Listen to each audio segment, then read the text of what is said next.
A deeper dive. When should you recruit Marauder Great Weapons for Norsca? I'm going through this slowly in part because, honestly, deep down that's how I prefer it, and this is a case of people are going to miss it if there's no opportunity to focus.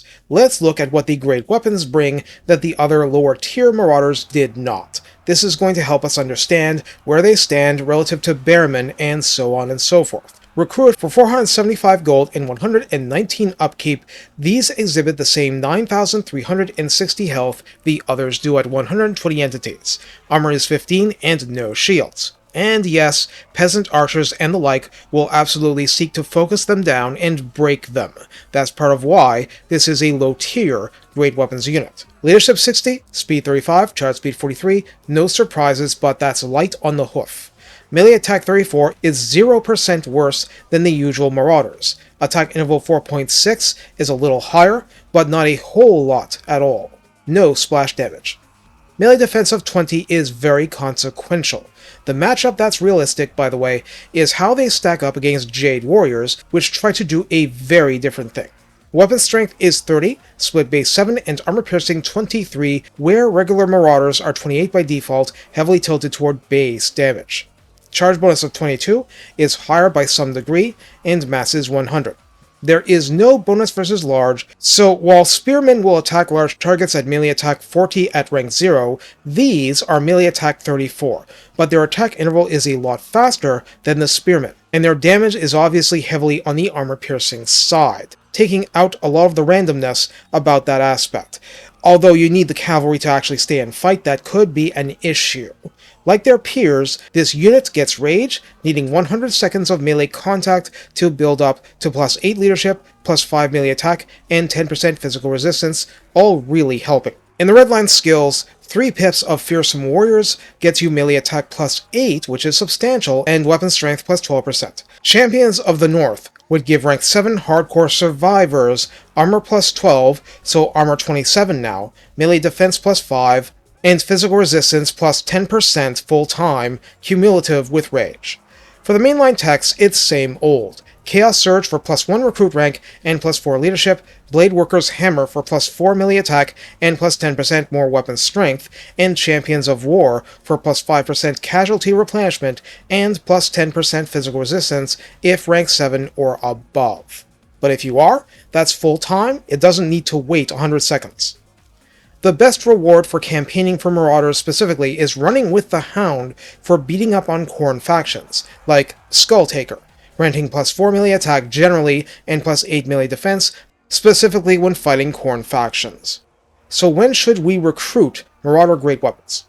I'm going to use the following words for future video content too. To wit, when dealing with army units, there is both cost efficiency and cost effectiveness, and they are not the same thing. Cost efficiency is what a unit is giving you in absolute terms compared to its cost, both default and reduced. Cost effectiveness is what it takes to actually win battles, and then seeing how cheaply you can do it. On the whole, winning is profitable and losing gets expensive. We want to avoid losing.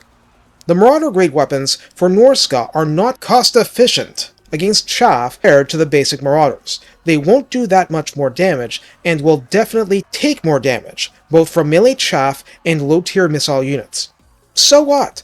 They're cost-effective, in that they beat up much more armored infantry at a cost barely above the regulars. They'll win decisively in cases where regular Marauders would flounder and drown.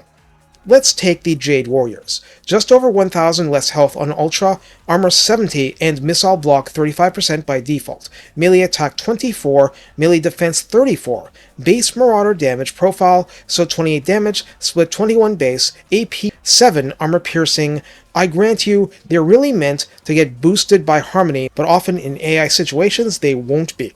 So, realistically, how does that work out? The Jade Warriors can most certainly hurt the Great Weapons Marauders, but the defense simply isn't good enough to stop hits. And if they can't stop hits, and the armor won't do enough to stop damage, they're going to break, and it'll be far, far faster than usual. The effect is even more pronounced if anything dilutes their damage further. The Marauders get hurt in the process, yes, but they'll win and it won't feel close as rage kicks in.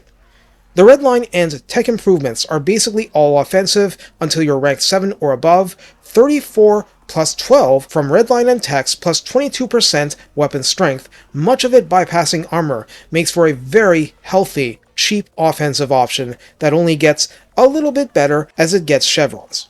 Given the inherent vulnerability to ranged, this is why you use the basic Marauders as a screen for these, but the quick version goes like this. You recruit them whenever you think you're facing cheap armored infantry, serious mid-armored infantry without the same level of ranged you'd see from human or elf factions, stuff with almost no ranged, like Khorne, as a secondary option against cavalry and the like despite no charge defense, and whenever you have a mixture you can live with to mutually dilute damage while doing the same kind of armor piercing, like trolls on your side. Yes, they trade something for it, but that's a lot of raw offense stacking that they can do at a ridiculously low price, and they'll make the enemy dearly pay if a mismatch exists, like a chariot caught in melee, cavalry that didn't pull out in time, even some lords stuck in the thicket. That's how you make it work.